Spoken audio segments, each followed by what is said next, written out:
What's up, guys, and welcome back. As you know, I'm a huge cubing and puzzle fan, so I thought that I would take time to show you guys a couple of the cubes that I have.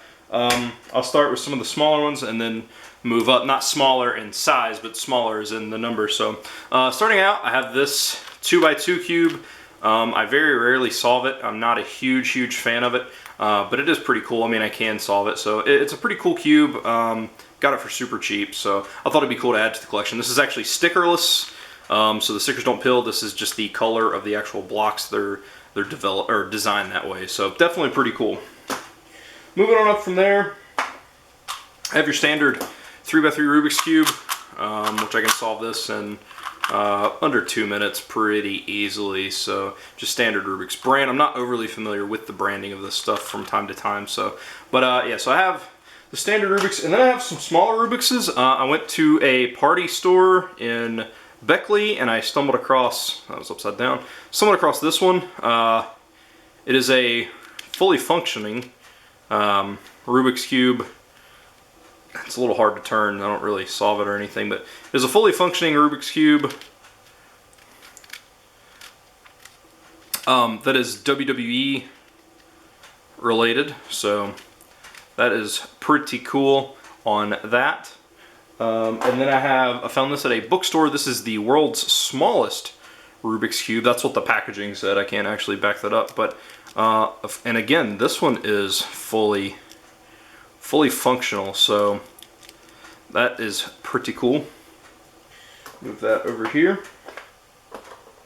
Moving up from that, well, I have this. This is a 3x3 mirror cube. The cool thing about this is it shapeshifts, so that creates a problem when solving it. But this is actually one of my favorite cubes, man.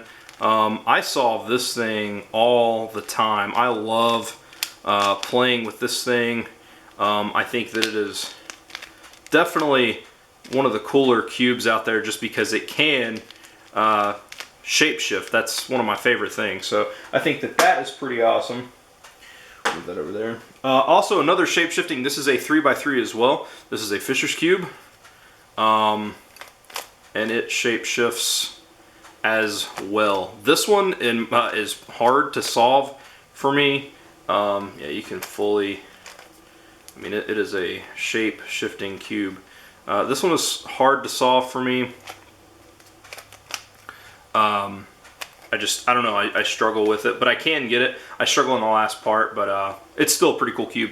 And also the centers pop out just a little too easy for me. Anytime you move it or if it slightly snags, those centers will pop out.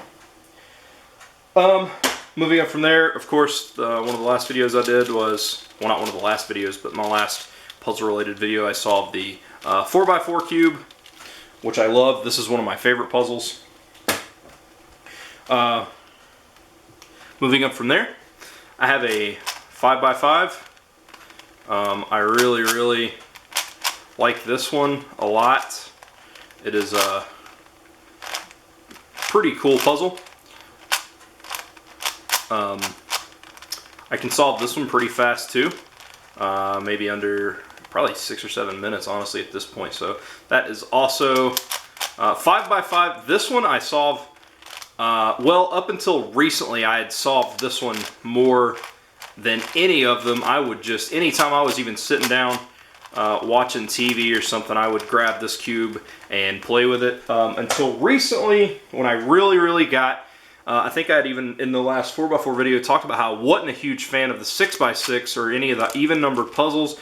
But here recently, I have absolutely fallen in love with this thing. And my favorite aspect of it is it has a, you have to know how to solve every puzzle, or not every puzzle up to this point. There you go, flipping the sides around. But you have to know how to solve every puzzle in order to solve this as far as the algorithms. So I think that's just kind of cool. It keeps you familiar with algorithms for odd and even numbered puzzles.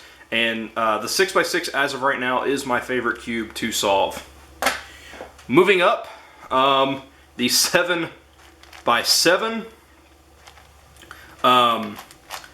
This one takes me a while to solve, probably I haven't timed it in a while, but I don't know, maybe, I don't know, 40 minutes or so sometimes. Seems like I've maybe solved it in 20 here or there, or a little over 20, I should say, but I definitely think this is one of the cooler cubes. I'm a big fan of it. They have some other odd shaped ones. This one's not even solved. I'm still working on this one. These are pretty tough to solve. This is a 4 by 3.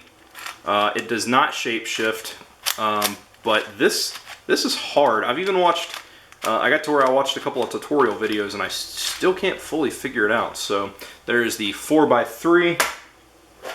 And the last, I have this, the triangle cube, the, why am I blanking on the name? Pyraminx, good lord. Not a big fan of Pyraminxes though. The moving is kind of odd, which is fine, but I'm just not very good at solving these. So, still a cool cube. I bought this when I was on vacation and solved it several times, so I feel good. I need to solve it again. My wife was messing around with it one day and messed it up. I just haven't put it back. So, but anyway, guys, I thought I'd bring to you guys and show you some of my puzzle collection.